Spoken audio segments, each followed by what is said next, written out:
are going to be reflecting on the last few years as creatives who have been impacted in many ways by COVID and lockdowns. And if you're in the events industry or music, touring musician, a lot of things changed quite dramatically, and so we're impacted in many different ways. A lot of it, for me personally, was in my personal life, and I experienced depression for the first time. I'm the happiest guy usually. And I never thought I'd find myself in a situation where I was on the verge of suicide. But for other people, lockdowns created heaps of opportunity, and we adapted with new technology, and a whole bunch of things have changed. And so we're going to be looking at what are the things as creatives, as musicians, as people in the events industry need to be sort of aware of as we move forward into the new music industry and events industry. Just introduce yourselves and talk, maybe just reflect on what was the most significant thing, good or bad, that happened over the last few years as a result of COVID. Hey everyone, my name is Jonathan Sriranganathan. I might start by acknowledging the rightful owners and pay respects to country and acknowledge the younger and terrible people. So I'm a city councillor, like a local Greens politician representing West End, Wollongabba area, and I also rap with a band called Rivermouth and do a bit of spoken word and performance poetry. Try to find ways where we can live outside of capitalism, and then we can all just be artists and we don't have to worry as much about the money. And so, like, you know, if I didn't have to worry about rent and I could grow my own food in a permaculture food forest, and like I had an affordable space to put on gigs, I don't care if I'm getting paid for the gigs or not, because my basic needs are taken care of. And I think sometimes as artists and musicians, we get caught in this trap where on the one hand it's like, I don't want to sell out, I don't want it to be all about the money, but I also need to pay the rent. And for me, I try to sort of cut through that a bit by trying to organise events that are low cost and low hassle to put on. So we do a lot of events in public spaces, and for anyone who's interested, if you ever want to organise a gig in a public park in this area, just hit up my office. Like we got a little stage in the park around the corner on Bunyappa Park, and like I've got the key to the power box. So like if someone wants to put on a gig, just get in touch with Jono, the local councillor. And you don't need to do you don't need all the paperwork and like the noise impact assessment and all that sort of stuff. You're like, yeah, Jono, give us the key, and you go and do the gig. Like the thing is, I know it's very convenient, right? But what's interesting about that is that it's happening in a public space, so it's not commodified, right? Anyone can rock up and just listen to the music. So it's hard for performers to pay all that stuff. The best you can do is like pass around a hat or a swipey and encourage people to donate. But what's really interesting is that when people put on free gigs in the park and they pass around a hat or pass around a swipe thing, people do donate, and some people can't afford to and they don't have enough income and they're just there to listen to the music and appreciate it for free. But others, they value it and they're lucky enough to have a stable income. And I really sort of like that idea of saying to people, give what you can, pay what you can afford, find ways to contribute even if you can't contribute monetarily.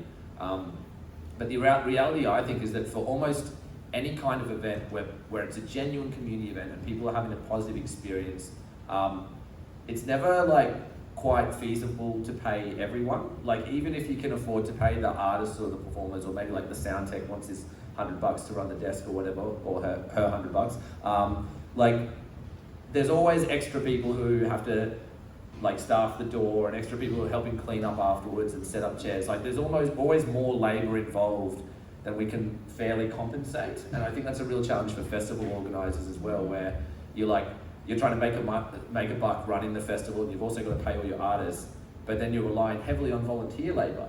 So people are paying like $100, $200 tickets, and then some people are making money and other people are working sometimes quite hard for free. And so these are not easy challenges to resolve. And you know, the long-term solution is like smash capitalism. We all live in free housing and have our permaculture utopias, and that's what we got to get to. But I think it's like asking ourselves tricky questions about, you know, how do we get there? What's the most effective ways? And so, yeah, I guess we have to also acknowledge the privilege we occupy, where some of us are able to make money from our art and our music. A, because we have like a safety net, or we're able to take risks and whatnot, but B, because it's the kind of art that people want to pay for. And I don't want to live in a world where the only art that gets made is art that people are willing to pay for. I want people to be able to express themselves creatively and make cool shit, even if it's not marketable. And so like, that's a really tricky problem, but we have to be careful of like, even as we say, okay, we're going to celebrate people who can make it on their own and be self-sustaining financially and who have that good business model. We can give those options, we can have those things, but we say for those who are here who value this connection, that it's real and it's tangible. And so what we're really interested in doing, and what that dream was since I left school, was like, how can we make creativity valued? Because the amount of people that come up to me, oh, if a true spiritual person or true creative, they won't charge for what they do. Like, I get that thrown in my face.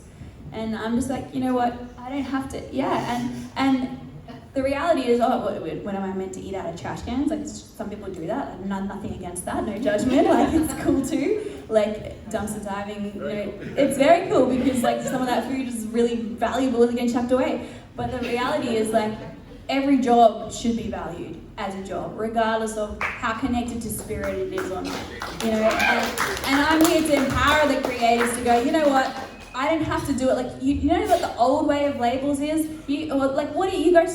I encourage my artists not to get on Spotify straight away, to go and connect. Like, I don't get my artists, my albums are released, this is my strategy, and I'd love to talk about that maybe in the next round if there's a chance, but I managed to, or maybe I'll just chuck it in quickly now, I managed to, and look, this is nothing compared to the hours, and like it cost me $500 to print all those CDs, and so I have to work all that back and all those sorts of things compared to the hours I've taken, compared to paying for the mastering engineers, compared to the years of dedication to learning. Like, it's a lot, but there's people saying, I love your music. There's people saying, I birthed my child, I looked for 9 months for the Wright soundtrack, and they send me a picture of them birthing their child to my music. There's people saying they had their first orgasm in years to do it. There's people, like, everything, and it's like, okay, well, I've got to keep making this music. So that bit's done, that's important. And this is unheard of for nearly every single artist I've ever talked to. They're like, I'm like, what's your aim of releasing your music? They're like, oh, they think that the only thing they can get is a few extra listeners on Spotify or something. This is what people think is just, and then what do you get paid on Spotify? I saw someone's thing, 4 years of like, they had quite a few thousand listeners a month. 4 years, they got paid $300.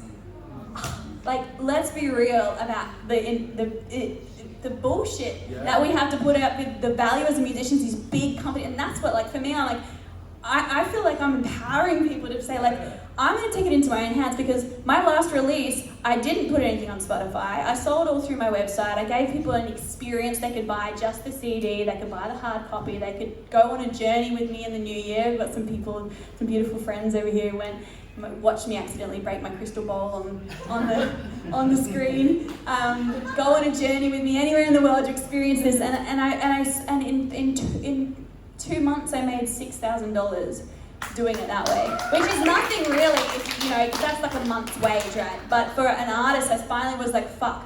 Sorry for swearing, but I made a breakthrough, because if all my friends are making $400 in 4 years through the other means of how we got to do this, then I'm onto something, and that's what I'm here to empower creatives to do. I'd like to double it this time. We'll see what happens, and I'm worth it. So go, you know, buy my shit. But let's be real. There's other ways of doing things, and we are in this reality. And if everybody has the option and it's more accessible for all, then there's different ways of doing it, and that excites me. Yeah.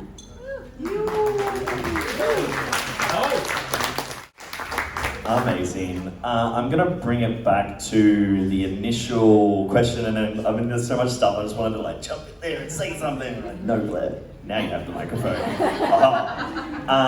What do we want to see from the events industry post-COVID, just in general? I'm lucky enough to call myself a proud Woodford baby, so having grown up going to Woodford and been to 21 out of 31 years of my life, I was very fortunate to see the festival culture and be in it from the beginning, and I never realized how much that formed the rest of my life later on. But after starting to perform and living the life where I was putting myself out there and being a part of the festival community and starting to see all my favorite artists and inspirations, and I was in it originally for the music, and I still am, but I started to realize that, like, as much as I loved the music that I was hearing and it inspired me, but what was starting to really inspire me was the things that I look at and go, who the fuck thought of that? Like, that's cool. And this brings me back to what I want to see from it, because it's something I've tried to do in my events for years, and you see it in the festival culture, but we don't see it in the everyday venues all the time. We're doing it right now, so that's pretty awesome. But it's just making different forms of art accessible, because like over the years, I do like a live looping project, and a lot of people would come up to me and go, oh, hey, that was really awesome. Like, oh, I play a bit of guitar, I wish I could do that, but I couldn't. And I was like, why can't you do that? Like, oh, no, I just like couldn't do that. I'm like, I'm not a prodigy, I wasn't born with these skills, I just was born with this weird obsession for this loop pedal that turned into a bedroom full of equipment, that turned into a car full of equipment, and just kept going and being more and more obsessed. So why can't you do that? Why can't you be obsessed about something? That's the only thing that differentiated me. I'm not a prodigy of any by means. I was just really, really into doing this. And it's like, if you make more versions of art available around the room, someone doing live painting there, someone doing performance art, some spoken word at the start, or maybe for the wind down, it's like you're giving all of this accessibility to people for things that might be closer aligned to what they're already wanting to do. And it's been really cool over the years, like running events and like seeing people, you know, see the person that is doing live art and then chatting to them, and now it's like a couple of years later and they're doing live art at one of my events, and it's like, I ran a party called Diffuszed Daycare, and this beautiful person that I'd never met before rocked up as a complete fairy with pointy ears and started face painting people. I'm like, you're amazing, you get it. But she's now at everything, doing all these things, and it's just making these things accessible, and it really allows, I just find it allows people to find that connection of the thing that they can be a real nerd about and are willing to get right into and find out the backbones of it, because it might not be the thing that you see front and center on the stage, but it's still just as cool. Thank you. My name is Damien. I'm a facilitator and educator, and learning on a very steep learning curve entrepreneur.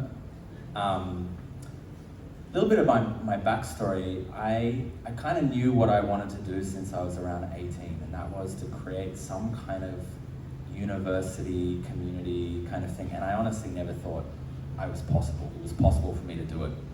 And I guess most of my life I've been learning resources to make that possible. So I kind of have experience across a wide range of things, from permaculture to relating, to attachment and trauma. I kind of have studied a whole swathe of everything, and I love putting it all together. So when COVID happened, I was in Sydney, I was studying 2 master's degrees, and I was working at a centre that was getting ready to take in and work with people who were suicidal and support them for periods of time. And COVID hit, and I remember everything going quiet in the city. I kind of liked it. As an introvert, I was kind of like, oh, this is really nice. I was still going to work, so I was like going to the train station 8:30 in the morning, and it was empty, and that was really nice for me. but it wasn't long before that kind of like happened, and I felt the compression, and I was like, I don't want to be part of this. And so I fled the city. I bought a van and fled the city up north to the Byron region, on a farm again. I'd been a farmer before, and I went back to those roots. And while I was there, I was like, I want to make some money. And so I've been a facilitator for like 10 years at the time, but kind of as a hobby, never as a means of an income, just as a passion. It's something I love to do. I facilitate groups from home, facilitate at local halls, run stuff wherever I could at festivals and so forth. So I had lots of experience, and I was like, I just put it out there one day on social media of like, I'm thinking about doing an online course. I was like, in my mind, I was like, I need to make $1,000. I'd like to buy some supplements and take care of my health. And I put it out there, and in 3 days I sold out a course, and I made double what I intended. And I was like, whoa, okay, that's wild, that's something. And that went really well, and so I did another one, and that went really well, and I did another one, and I did another one, and I did another one, and it just kept going. So we're like 2.5 years later, I now have the bare bones of this dream of a university. It's still very bare, it's still rudimentary. Maybe the foundation has been poured, but there's no roof or walls yet. But I'm building them. And so that experience, similar like you, Tashka, was an opportunity for me. I didn't realize it at the time, but something emerged for me as a possibility, and I grasped it. And it took me.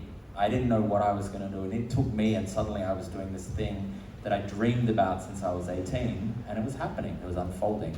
So that's what I'm up to now, and it's definitely a journey. Do you want to just tell them quickly the area that you... Yeah, so the name of the business, whatever you want to call it, the school, is Evolutionary Relating, and we focus... It's complex, because my desire is to create multiple faculties, and right now we're focused on mostly relating, and relating in a general sense, not necessarily romantic relating, just what is the structure of the architecture of how we relate human to human in a way that invites depth and connection and intimacy. And I have a hypothesis that our next unfolding as humanity, and I'm sure many people feel the yearning or the call inside for tribe again. And I've spent time traveling around the world, and I've spent time on permaculture farms and communities, and we're good at the farming stuff. We can grow food, we know how to do that. And the place where it always breaks is the people relating to each other. You know? And so we focus on relationships, we also focusing on like what is the hindrances in the way of that, which is the dysregulation that happens in our nervous system from all the trauma that we've experienced and the triggers that we have. So it's like, how do we understand these things and resolve them so that we can have more meaningful connection? And not only that, actually, while I focus on relating and attachment, and even when we go down the romantic line, polarity stuff, and we focus on kind of group field dynamics, really the core of it is, how do we come into a world, and this is the greatest tension I think that we need to resolve, is how do we balance the drive between agency or individuation, the natural and unique expression of self. Like every single person here is radically, magnificently unique. Like every single one is so different from each other and plays a different function in the ecosystem of human beings. And then how do we do that as a collective? This balance between individual and collective is a very tentative balance, and resolving that will be what is the next stage of unfolding. And so we need to figure that out, you know? So how do we become more fully radically expressed through our creativity, through our arts, through whatever it is that we do, and do it in relation to others so that we're all honoring each other's unique essence and they fit together.